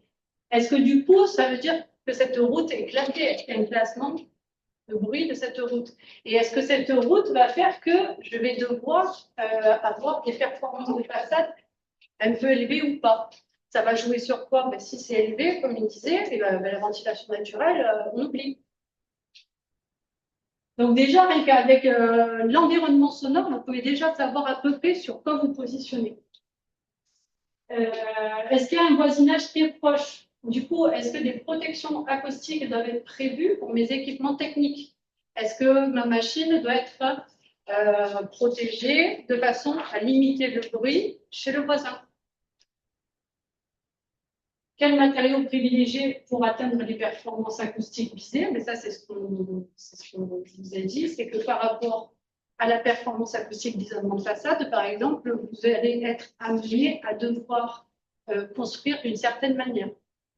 Peut-être que initialement, c'était un projet avec un bardage bois, j'en sais rien. Ben, finalement, ça va partir sur un autre type de construction. Parce que la façade, elle a besoin d'être performante. Et que vous aurez beau avoir une façade avec une performance bois, par exemple, si vous avez des vitrages déjà assez performants, ben, le bruit va passer par la façade. Donc, ça peut impacter en fait votre projet déjà de base. Et quelle orientation du bâtiment permet de limiter l'exposition au bruit? Est-ce que je peux orienter mon bâtiment d'une certaine manière? Ou le concevoir déjà d'une certaine manière? Question par rapport à l'aménagement, parce que quand on parle bureau, c'est aussi l'aménagement, comment on organise la vie. Dans les règlements d'urbanisme, j'imagine que peut-être pas en métropole, ici en Guyane, en métropole, il y a une carte des bruits, et dans telle zone, oui. privilégie plutôt telle activité que telle activité. En Guyane, il n'y en a peut-être pas. Alors, Est-ce que vous avez fait sensibiliser? Il y a une carte. Est-ce qu'ils vont en prendre comme ça en compte dans les prévus? Par exemple, nous, on a une carte Franchement, bon, en tableau, c'est combien, mais il y a de plus en plus de couloirs ou pas dans ce pays. Il y en a combien qui sont mis en milieu au logement? C'est ridicule. Je ne sais pas si c'est pris en compte pour le coup dans les PL. Tu le sais, toi? Justement, c'est ce que je fais. Alors, il y a une carte qui est, je trouve, pas aussi détaillée qu'en métropole, clairement. Hein. Oui, on a les cartes des voies routières. Tu l'as trouvé, la carte des voies routières. J'ai carrément envoyé un mail à la direction. Je dis bon, alors, je trouve rien sur votre site, c'est censé être disponible. Ils me l'ont envoyé. J'ai dit c'est quoi ça? Ils m'ont dit j'ai que ça. Oui, en plus, c'est une carte de prédiction. Ah oui, il n'y a même pas de classement. Et il n'y a pas toutes les routes. Il y a celle de Montago, il y a les grands axes. Ouais. Il y a plein de petits trucs qui sont très fréquentés, qui n'apparaissent pas sur le plan. Donc, je pense que ce n'est pas encore vraiment mis à jour. Le mieux, c'est sur un autre projet. Là, j'avais fait une mesure sur site, d'évaluer à peu près l'ambiance sonore que je pouvais avoir sur une journée. J'ai pris le niveau max. J'ai dit voilà, j'estime que je vais avoir tant de niveau de bruit à la façade provenant de la route sur une journée de mesure et on a défini des façades comme ça. C'est la PDT? Je crois qu'ils sont obligés à partir. Je leur ai envoyé des mails. Je crois que j'ai eu toute la J'ai vu la carte. Oui, mais il n'est pas détaillée. Peut-être qu'elle est pas bonne, ça c'est autre chose. Oui, mais en fait, il passe quelque chose de correct. En fait, il y a une carte qui existe. Il y a des cartes qui existent. Mais en fait, ce sont des cartes qui donnent des indicateurs bruts. Et, normalement, les voies sont censées être dans des catégories. Et en fait, ces catégories-là ne sont pas données dans cette carte. Ils disent juste, voilà, nous, on a fait une simulation, on est à temps. Donc, c'est quelle catégorie? Je ne sais même pas si c'est des mesures qui ont été faites. Je crois que c'est une simulation. Ouais. J'ai l'impression que c'est des prédictions qui sont faites. Et surtout, tu n'as pas tous les axes. Comme je disais, il y a des petites voies qui sont très fréquentées, qui font limite plus de bruit que des grands axes. Parce que, il y a des axes qui sont placés, j'ai l'impression qu'il n'y a rien. Mais je sais qu'à partir d'une certaine population, ils sont obligés de faire. Mais je ne sais pas, et je ne sais pas si on peut prendre l'agglomération. J'ai eu comme document comme quoi il devait y avoir une deuxième partie qui allait être enclenchée, mais franchement, je ne sais pas si la carte on l'aura demain. C'était la comme pour les j'ai eu tout le monde au téléphone. Comme les bruits de l'aéroport, etc. La carte de bruit de l'aéroport qu'on peut trouver par exemple sur le PLB, tu l'as sur Géoportail, mais après. Est-ce que c'est une prédiction? Est-ce que c'est des vraies mesures? Non, c'est pas trop, on n'a pas d'informations. Un peu bancal. On a des trucs, mais c'est très bancal, ouais. Après, c'est peut-être à faire remonter quand même, parce que c'est quand même une vraie problématique, cette carte de Oui. bruit. Elle est- Ben, pour le coup, je leur ai dit comment vous voulez, vous mettez un arrêté qui dit, si la voie, elle est telle catégorie ou telle catégorie, vous mettez tel isolement. J'ai dit, on n'a pas les cartes qui donnent les catégories. Ouais, c'est que c'est en fait un support pour nous. Et en fait, on n'a aucun support. On n'a rien. On doit, nous, au final, dire quelque chose. On va sensibiliser les mairies. C'est pas vraiment comme ça. C'est elle aussi après d'aller voir la bibliothèque. Ah oui. Mais donnez-nous cette carte, parce que nous, on a envie de. Eh ben, il faut vous donner la carte qu'ils m'ont donnée. Hein. C'est la même. Après, Essentiellement sur l'île du Cayenne. Pardon? Elle est essentiellement sur l'île du Ah oui, Cayenne. voilà. On va pas le rajouter. Voilà, on va pas aller plus loin. Ah, en fait, La RN1, je crois. Franchement, attention. C'est cela. en fait, ils l'ont fait parce que réglementairement, ils sont obligés de le faire. Plus de 60 000 habitants dans l'agglo, ils sont obligés de faire une carte de bruit, ils vont sortir ça. Parce qu'ils Je crois qu'il y a même, après le pont du Larigot, une petite partie qui est classée. Mais je vous avouerai que je dis classée. Non, Ils l'ont cartographié. sur la carte. Ils l'ont mis sur la carte. Mais est-ce que c'est classé? Non, ils ont fait ça avec les bruits de routiers uniquement.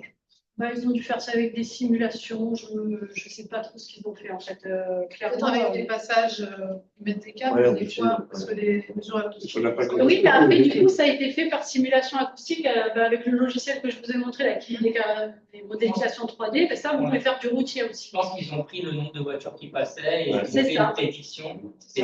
Pour nous, c'est pas réaliste. Ah non, C'est on voit des nuances de couleurs avec un peu le niveau de bruit qu'il pourrait y avoir en fonction de la Il propagation. n'y a pas Et- plus d'informations, donc c'est vrai que c'est compliqué. Il y a plusieurs T-Max qui passent en même temps. Voilà, on ne sait pas.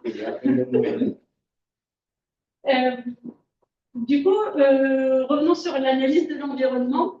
Je vous ai mis là un spectre d'une mesure qui a été faite en zone rurale, d'accord, pour que vous puissiez observer de vous-même le niveau sonore, par exemple, qu'on a à 17 heures, qui est de l'ordre de 47 dB, et le niveau sonore qu'on obtient sur la période nocturne, qui est aux alentours de 52 dB, même un petit peu plus. Ça, j'ai vraiment pris un petit peu plus bas.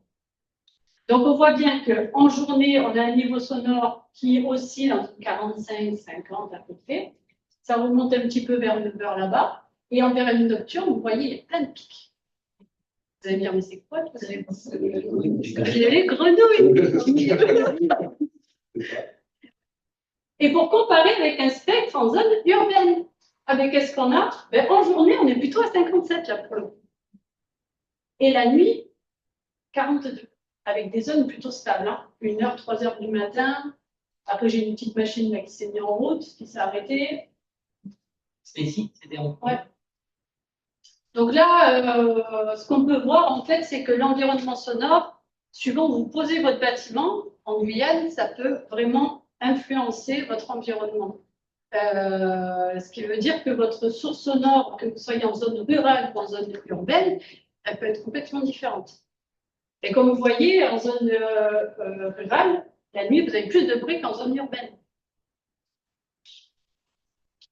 Est-ce que les dB, c'est très bien, mais est-ce qu'il y a des sons qui sont plus faciles à interpréter par le cerveau, donc qui gênent moins? Oui. Tous les bruits d'animaux, généralement, ça passe un peu mieux qu'une machine qui tourne pendant 4 heures. Hein. Les gens, j'entends un ronronnement, oui, ils en ont marre du moteur qui tourne. Généralement, tout ce qui est bruit répétitif, c'est très compliqué. Et ça dépend des personnes. Après, il y en a qui ne supportent pas les bruits. Mais là, étonné. Tu se mets des bruits de la nuit.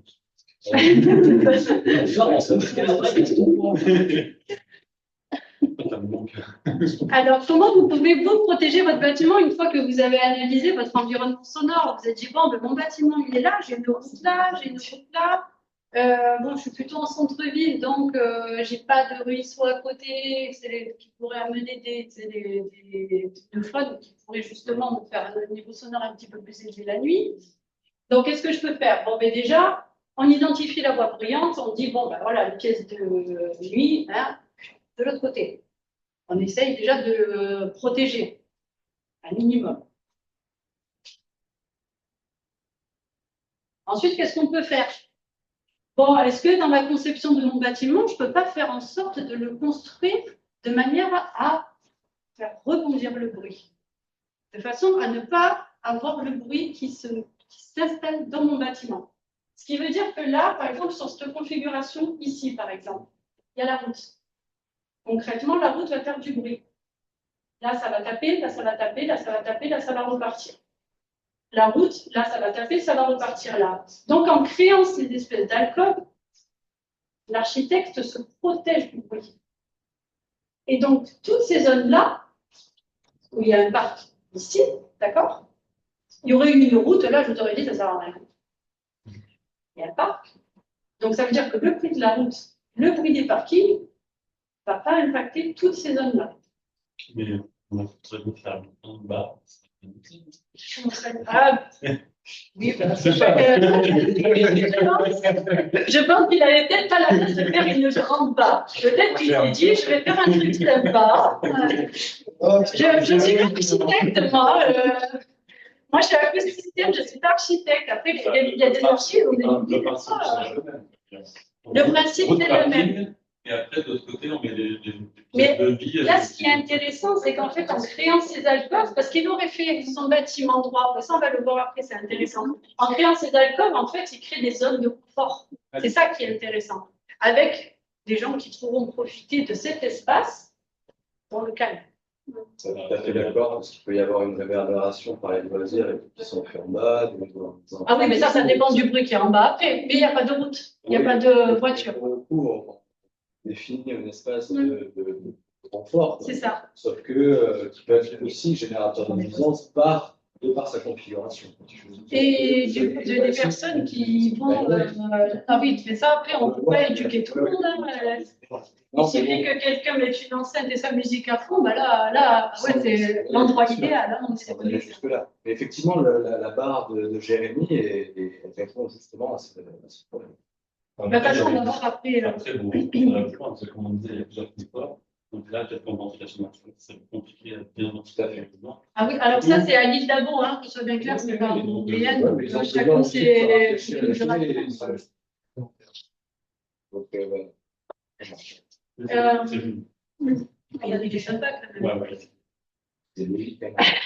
Vous pouvez jouer aussi au niveau des balcons, par exemple, sur les garde-corps qui peuvent être pleins, d'accord. Ça permet déjà de limiter le bruit qui irait se faufiler dans le logement. Donc ça taperait là, ça repartirait là. Garde-corps plein. Il y en a qui peuvent mettre aussi des propriétés absorbantes dessous pour limiter le bruit qui pénétrerait dans le bâtiment. Voilà. Ah ben là-bas, elle est là. Alors, monsieur, il n'a pas aimé le bâtiment d'avant. Alors, il nous fait une barre. Alors, comment on se protège du bruit, du coup, avec la barre? Pour le coup, si on met là une protection, on met des barres partout.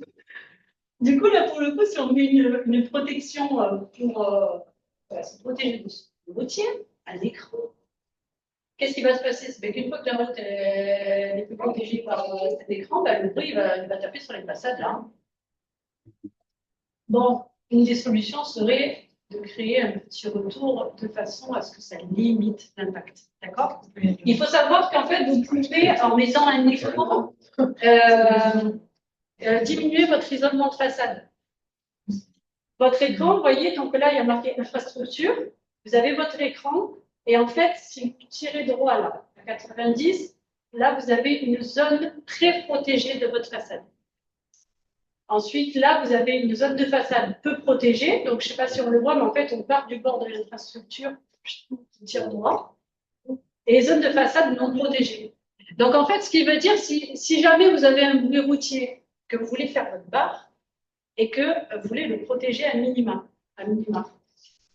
ben, vous pouvez éventuellement positionner un écran. Quand je dis écran, c'est un mur en parpaing, enfin, n'importe, quelque chose comme ça. Il faut quand même quelque chose de dur. On ne peut pas mettre des barreaux transparents, sinon ça ne marche pas. On va y venir, je vais en parler des arbres. On peut faire une butte. Vous pouvez faire une butte. Qu'est-ce que vous voulez? Du moment qu'on ne voit pas. Du moment que vous ne le voyez pas au visuel, en fait, déjà, ça joue beaucoup sur la psychologie. Hein, faut savoir. Donc, vous pouvez quand même diminuer vos performances d'isolement de façade déjà en jouant là-dessus. Ça ne va pas impacter tout votre bâtiment s'il est très haut, mais ça peut quand même jouer sur les façades du rez-de-chaussée, R+1, voire R+2 en fonction de la taille de l'écran. D'accord? Au niveau du positionnement du bâtiment, ben là, c'est ce qu'on disait tout à l'heure. Pour le coup, il y a la route qui est passante ici. Qu'est-ce qui se passe? Ben là, il a mis son bâtiment dans ce sens-là. Donc là, il crée une zone protégée. Mais il aurait mis son bâtiment dans l'autre sens. Qu'est-ce qui se passe? Ben, le son, il va rebondir sur les parois de la façade. Et ici, ça ne sera plus du tout protégé. Ça sera hyper bruyant. D'accord? Là, ici, au niveau du positionnement de l'écran, ben, il s'est dit, je vais me protéger de la route en mettant un écran. Manque de peau, il y a quelqu'un qui a mis sa barre là. Du coup, le bruit, il tape sur le bâtiment et il revient ici. En fait, les bâtiments qui sont autour de votre projet peuvent impacter aussi votre performance de façade. Et là, on a l'exemple concret, par exemple, avec un bâtiment qui peut être incurvé, par exemple. Et là, il est incurvé de manière à ce que le bruit tape sur la façade, rebondisse, mais s'éloigne de la route. Donc, en fait, la voie routière, qu'est-ce qu'elle va faire? Elle va faire une émission sonore qui va rebondir sur ce bâtiment, qui va impacter ce bâtiment, mais qui ne va pas être autant exposé que si le bâtiment était incurvé dans l'autre sens. Parce qu'en incurvant dans l'autre sens, le son, en fait, il converge directement sur le bâtiment. Et ça, pour le coup, c'est des bâtiments qui sont situés autour de votre projet et pas sur votre projet même. Alors, les protections. Quand on parle de protection, vous avez les écrans en dur, béton, bois, métal, d'accord. Les buttes de terre aussi, qui ont une performance là équivalente d'auteur d'écran, d'accord. Et la végétation. Alors, qu'en est-il? Figurez-vous que ce type de protection est plus efficace. Voilà. Une épaisseur de 10 mètres de végétation apporte que 1 dB. Alors, qu'est-ce qu'on fait? Voilà. Alors, clairement, ça n'enlèvera pas le bruit. Ça n'enlèvera pas le bruit. Par contre, il peut jouer, c'est que les gens ne voient pas la route. Et au lieu d'entendre les voitures, ils entendent les oiseaux. Mais vous n'aurez pas plus de 1 dB, ou alors vous mettez beaucoup de végétation. C'est mieux ça que de voir un mur. C'est sûr. C'est pour ça que je me dis ça fait un masque. Alors, j'ai mis là, ça fait un masque visuel et auditif. Voilà. C'est la perception. Donc, quelqu'un sera sûrement moins gêné que d'entendre la route. Et de voir la route. On arrive à 5 dB, même si elle dans le cerveau. Dans le cerveau. Non, mais dans le cerveau, ça se trouve, il ne voit pas, il entend. Vous savez, le nombre de personnes qui m'ont appelé sur des opérations me disant j'entends le bruit, alors que la machine ne fonctionnait pas. Il suffit qu'ils voient la machine, mais elle ne marche pas en fait. C'est quoi que j'entends?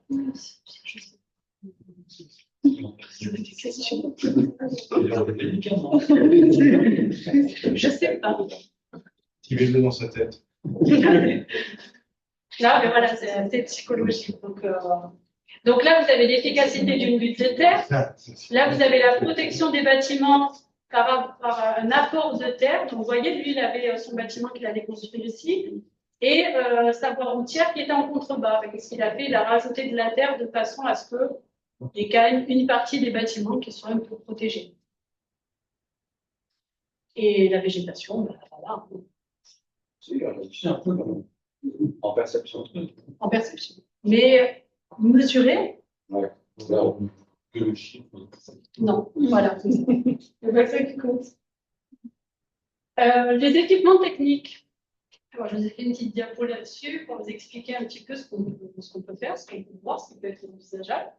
Donc, il faut savoir qu'il existe plusieurs types d'équipements techniques, d'accord? Et il y en a qui ne peuvent pas être installés en intérieur. D'accord? Ça veut dire aussi que s'ils ne peuvent pas être installés en intérieur, on ne peut pas mettre de piège à son dessus. Ce qui veut dire qu'on est obligé de traiter que par écran.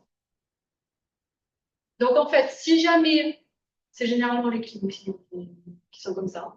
si jamais vous avez sur un projet des grosses unités de climatisation ou quoi, soit vous regardez sur les fiches techniques que l'équipement comporte des pertes de charge disponibles au ventilateur, ça permettra à un acousticien de pouvoir mettre un traitement acoustique avec baffle. Si ce n'est pas le cas, c'est l'écran. Donc ça, c'est un piège à son, d'accord? C'est des baffles parallèles en lait minéral, généralement. L'air passe dedans et ça permet d'atténuer le bruit. Ouais. La différence entre BAF et l'écran. Ah ben, la différence, c'est que la baffle acoustique, elle s'interpose dans un réseau de ventilation ou un réseau qui va être connecté à une machine. D'accord? Donc, par exemple, si on prend une CTA, vous avez votre R9, vous avez votre gaine.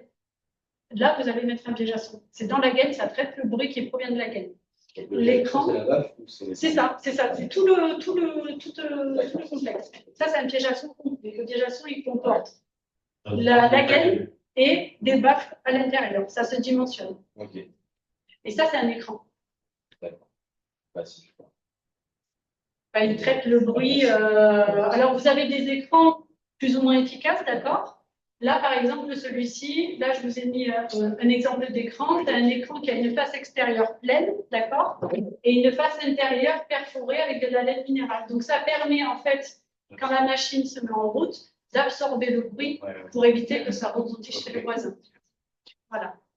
Après, on ne va pas se leurrer. Si vous avez besoin d'une forte atténuation, les écrans, c'est très limité. Oui, voilà. En fait, les écrans en réverbère, ils n'absorbent pas. Non, c'est pas question de ça. C'est question qu'en fait, les écrans, c'est fait pour atténuer le niveau sonore d'une machine qu'on ne peut pas raccorder à un autre type de système d'atténuation, tel que les pièges à son, par exemple. Et en fait, généralement, on est limité en hauteur, on est limité en largeur. Et il y a certaines machines, des fois, elles sont tellement bruyantes et le voisinage est tellement proche que l'atténuation demandée est trop importante pour pouvoir atténuer correctement le bruit avec juste un écran. Voilà. Là, dans ce type de cas, par exemple, j'ai eu le cas une fois avec un groupe électrogène. C'était des data centers. Et en fait, le groupe électrogène, on a dû créer un local, d'accord? Et après, on a dû raccorder le groupe électrogène, le réseau d'air neuf et de rejet sur l'extérieur, et on a dû mettre des pièges à son. Pour un groupe électrogène, il faut savoir que les pièges à son peuvent aller jusqu'à 2 mètres. Donc, il faut prévoir de la place. Clairement. Par rapport au voisinage, par rapport à... Voilà, c'est ça. Ouais. Donc après, ça, c'est dimensionné en fonction de la mesure que vous allez faire sur site de bruit résiduel. Bon, sans la machine, j'étends. Chez le voisin, j'étends. Il faut que je respecte la réglementation de bruit de voisinage. Il en a parlé tout à l'heure. Et cette réglementation de bruit de voisinage, elle nous dit quoi? De nuit, 3 dB, de jour, 5 dB. Ah. Waouh! Déjà, il y a Campi. Non. Faut pas Campi. C'est vrai? Au Brésil Ah non, j'y suis jamais allée là-bas. Ouais. Toute la nuit, toute la nuit. Ah ouais, bah ça c'est le voisinage de Saint-Antoine. Ah oui, je On est confirme. sur le fleuve, on est dans la forêt. Et c'est l'usine du Brésil? Non, c'est le groupe électrogène d'accord. De la production d'électricité. Ah oui, ben là pour le coup, ça serait un cas typique. Voilà. Pour le coup, Et côté Brésil, chacun son peu. Et côté Brésil, c'est parce que Chacun son peu. Donc ça, pour le coup, c'est un cas typique. Si les voisins sont beaucoup trop proches, en sachant qu'un groupe électrogène, vous avez des niveaux sonores qui sont de l'ordre quasiment de 100 dB là, c'est énorme. Donc avec des basses fréquences bien mieux costauds. Donc là, c'est pour ça que je me dis généralement, pour traiter ce genre de bruit, si le voisinage est super proche, local technique en béton, cherchez pas, du béton, et pièges à son, qui font au moins 2 mètres. Et climatiseur, Et oui, bah après, tout ce qui va avec. Accessoirement, donc à faire, et tout ce qui va avec, bien sûr. On va conclure. Oui, je crois que c'est la dernière diapo en plus. Je vous ai mis une petite diapo sur la ventilation naturelle, j'en ai pas trop parlé, et pour être honnête avec vous, je vous présente, j'ai envoyé des mails aux fabricants pour voir si ça pouvait fonctionner ici. C'est un produit que j'avais étudié sur une école dans le sud de la France. Ouais, pas trop sud. Mais, du coup, c'est un produit qui fait de la ventilation naturelle et qui a des performances acoustiques.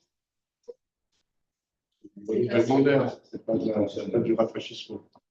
Pardon? C'est du renouvellement d'air, oui. Oui. Alors en fait, moi, le bâtiment que j'avais étudié, c'était une école et il faisait de la surventilation nocturne avec ce type de produit et la ventilation de la journée. C'est un produit qui permet une admission d'air neuf, le renouvellement d'air, l'air vicié, et il y a un système en fait d'isolation acoustique qui permet que quand le flux d'air passe, ça atténue le bruit. C'est pas énorme, on va pas se mentir, hein, vu que c'est de la ventilation naturelle, on peut pas avoir des trucs hyper performants, mais il y a quand même des performances qui se tiennent. C'est pas de la ventilation naturelle. C'est considéré en ventilation naturelle. C'est pour ça qu'il fait de la ventilation et le renouvellement d'air. C'est pas si Non, il n'y a pas de actif. moteur. C'est alimenté. C'est pour ça qu'ils appellent ça. Alors, il y a plusieurs modèles, et il y a un modèle qui est alimenté électriquement aussi. Je pense qu'il doit y avoir. Là, c'est une cheminée passive, c'est-à-dire Ouais. qu'il n'y a pas de moteur là-dedans. Normalement, non, il n'y a pas de moteur. C'est comme un puits dépressionnaire. Ouais. D'accord. Mais ça amène de l'air. Si c'est climatisé, ça amène de l'air chaud. Et si on est en ventilation naturelle, on n'en a pas besoin. C'est ça. Alors là, je ne pourrais pas répondre. Bon, ça, Clairement, ils le vendent en ventilation naturelle. Moi, j'ai vu ça, comme je vous dis, sur des salles de classe pour du renouvellement d'air et de la surventilation nocturne. Après, j'ai envoyé un mail pour savoir si c'est exactement ce qu'il y a sur ce type de produit. C'est Parce ce qu'on appelle que... les ventilation naturelle, le climat tempéré, donc vous avez là typiquement pour le distinguer de la ventilation mécanique ou du moteur. Le renouvellement d'air. Ce qu'on appelle ventilation naturelle, c'est ce qui permet de Le rafraîchir. traversant. Voilà. Donc, Ben, en fait, je ne sais pas si on le voit là clairement, mais en gros, il parle d'un système d'ouverture de fenêtres. Ça ventile par aussi ouverture des fenêtres. il y a Donc là, ça va être plus de possible de le faire. performance acoustique, c'est Oui, ben, en fait, clairement, c'est au niveau du système, quand les fenêtres sont fermées, que vous avez après la performance elle-même du produit. Voilà. Merci. À vous, madame. Et merci à nos deux intervenants.